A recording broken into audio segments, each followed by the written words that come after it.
Troisième, les fonctions affines. Donc exercice 2 de la fiche d'activité, où il s'agit de reconnaître en fait les fonctions. Exercice 2, donner la nature des fonctions et leurs coefficients. Donc là, il va s'agir de dire si on a affaire à une fonction qui est linéaire ou est-ce qu'on a un des deux cas particuliers, c'est-à-dire fonction affine ou fonction constante, comme on avait vu dans notre leçon. Donc si c'est cette forme, c'est affine.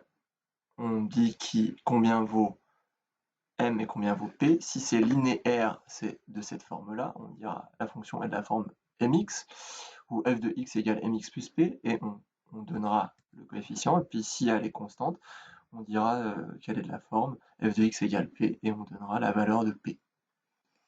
Allons-y, tout le monde est d'accord ici pour dire qu'elle est de la forme, c'est même pas la peine de justifier, donc vous dites qu'elle est linéaire, elle est bien de la forme mx plus p, donc elle est affine, avec m égale 5 et p égale 12. Ici, elle est quoi? Bien sûr qu'elle est affine, mais combien vaut m? Eh bien, en fait, c'est comme si j'avais un x moins 1. Donc, elle est affine avec le coefficient directeur m égale 1 et l'ordonnée à l'origine p égale moins 1. D'accord? Ici, vous ne faites pas avoir, c'est l'inverse. Donc, si je remets dans l'ordre, en fait, mon moins x, c'est moins 1x. On n'est pas obligé d'écrire le 1, donc ça me fait moins 1x plus 1. Et donc, elle est aussi affine avec, cette fois-ci, m égale moins 1, coefficient directeur négatif, et ordonnée à l'origine 1. Ok. Ici, bah, ça c'est pas affine, hein. Bah si, c'est affine. C'est quoi le coefficient en fait? Quand j'ai x divisé par 3, bah, c'est comme si je multipliais par un tiers. D'accord? Donc en fait, c'est comme si j'avais un tiers de x plus 2. Donc elle est bien affine, avec m égale 1 sur 3, un tiers, et p égale 2. Ok, ici. Alors, vous amusez pas à dire qu'elle est affine en disant que le coefficient c'est le coefficient directeur 6 et l'ordonnée à l'origine moins 5. Non. Là, pour l'instant, c'est pas de la forme mx plus p. Donc, faut faire quelque chose. Qu'est-ce qui est divisé par 2? Ben, le tout. 6x est divisé par 2. Donc, en fait, on peut distribuer le divisé par 2. Donc 6x divisé par 2, ça me fait 3x. Et moins 5 divisé par 2, ça me fait moins 2,5. Non, non, sérieusement, c'est tout simple. C'est comme si j'avais 6x sur 5, le tout sur 2. Donc je divise tout par 2. 6x divisé par 2, 3x, et moins 5 divisé par 2, moins 2,5. Donc là, c'est bien la forme mx plus p, avec m, le coefficient directeur, qui vaut 3, et p, l'ordonnée à l'origine, qui vaut moins 2,5. Donc elle est bien affine, m égale 3 et p égale moins 2,5. Ici, c'est pareil. Ici, c'est pareil, j'ai un moins devant. Donc là, c'est suppression de signe moins et suppression des parenthèses avec changement de signe.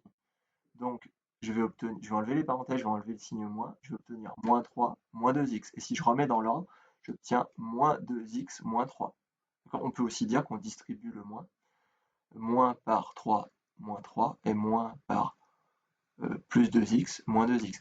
J'ai mis d'abord les x, j'ai changé l'ordre. Et donc c'est bien affine, avec m le coefficient directeur égale moins 2, et p l'ordonnée à l'origine égale moins 3.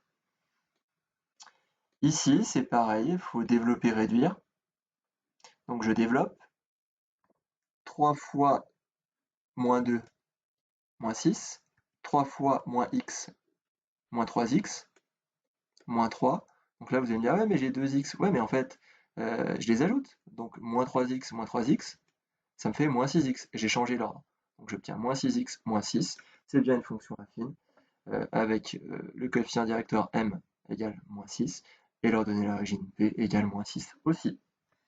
Ici, est-ce que c'est m, la fonction m, m de x égale x, est-ce que c'est une fonction affine? Oui, mais pas seulement.